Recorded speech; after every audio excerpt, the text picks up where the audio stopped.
Aaron and I went to see the comedian Alex Edelman at the Barrymore Theater earlier this summer. We saw some of you there.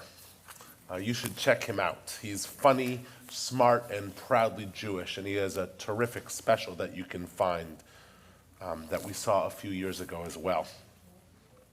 One of my favorite jokes of his, and I apologize for the spoiler, went something like this. Sometimes I envision I'm having a conversation with my great-grandfather Saul, the one who moved to this country from Eastern Europe about 100 years ago. I tell him how difficult life is for Jews in America these days.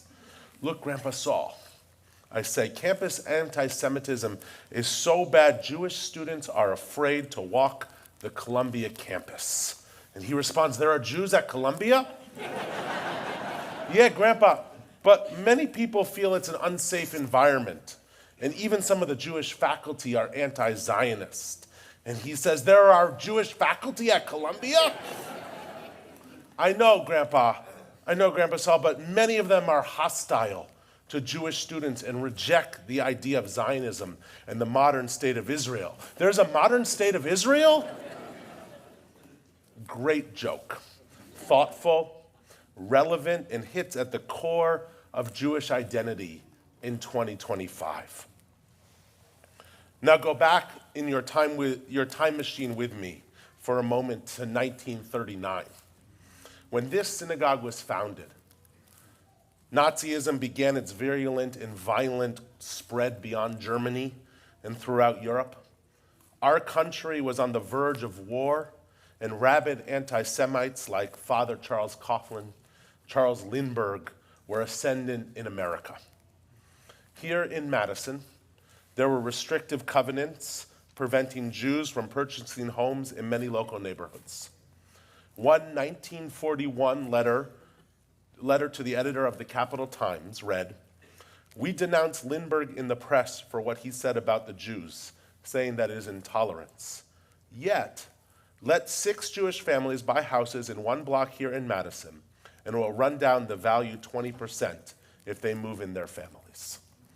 A survey conducted by the University of Wisconsin's Daily Cardinal in 1942 revealed that 95% of the house mothers in the organized houses, those dorm-style houses by private landlords near campus, believed that there was no place in the university for Black, Jewish, or Asian American students. I'm not naive. There are true struggles about being Jewish in 2025. A rise of anti-Semitism in rhetoric and violence, a fear about wearing Jewish stars or high necklaces, nervousness about foreign travel or hanging a mezuzah from a dorm room. I'm very nervous about both the Jewish future in America and in Israel. I will discuss those over the next 10 days of awe. But tonight, as we begin our period of reflection and introspection, I want us to delight in our accomplishments as a people and as a community. We've created new programs and opportunities for deep Jewish engagement and engagement with one another. Just this summer, this holiday season here at TBE, we've welcomed the holidays in the middle of Lake Wingra, and we delivered honey cake to every member of our community over the age of 80. We study Torah seriously every Shabbat. We show up at Shiva Minyans, participate in acts of justice with the Madison community, and cook meals in our kitchen. Our tots and tunes delight in Jewish music, and our retired men come together monthly for fraternity and camaraderie. We are grandparents and young parents and singled and married and divorced. We are gay and straight, Ashkenazi and Sephardi. We are Jews of color. We are Democrats, Republicans, Independents, Madison natives, and Wisconsin newcomers. We are lifelong Reform Jews. We are conservative Jews.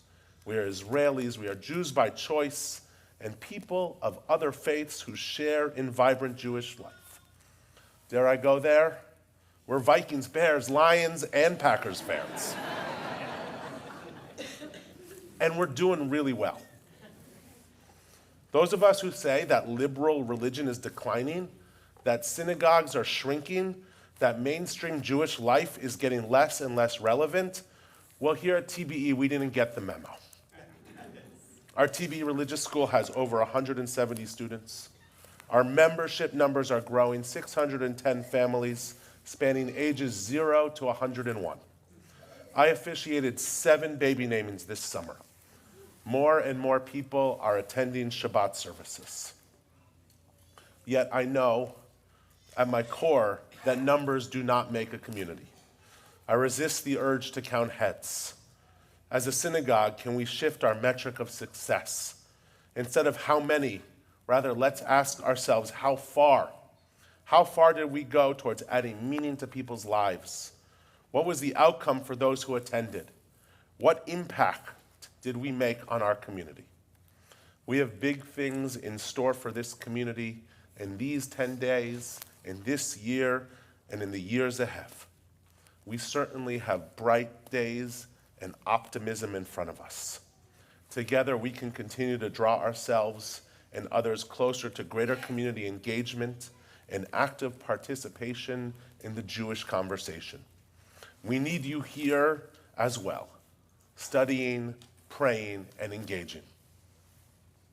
When the world is tough and the news of the day leaves us uneasy and on edge, the synagogue, this synagogue, has always been a crucial home. This is what our founding rabbi, Manfred Swarsinski, wrote in the TBE Bulletin in January of 1941, the bleakest time for our people in modern history. He had just escaped Nazism and moved from Germany and eventually ended up in Madison. The need for organized religion was never more important than it is today. In a world where force prevails and reason is no longer dominant, wherein injustice, not justice, is the guiding star, where international morality and fair dealing have vanished, it is necessary and self-evident that the world must relearn the elementary virtues of religion and morality. The synagogue stands in a position to coordinate Jewish thinking and activity and to project the better values of Jewish life. That was January 1941. Those word echoes here today in September of 2025. We begin tonight with a celebration. Rosh Hashanah marks Yom Harat Olam, the birthday of the world. With the exuberance of a birthday party, our tradition sets the stage for this season of joy. Let us continue to go from strength to strength as we build our Jewish future together. Shana Tova.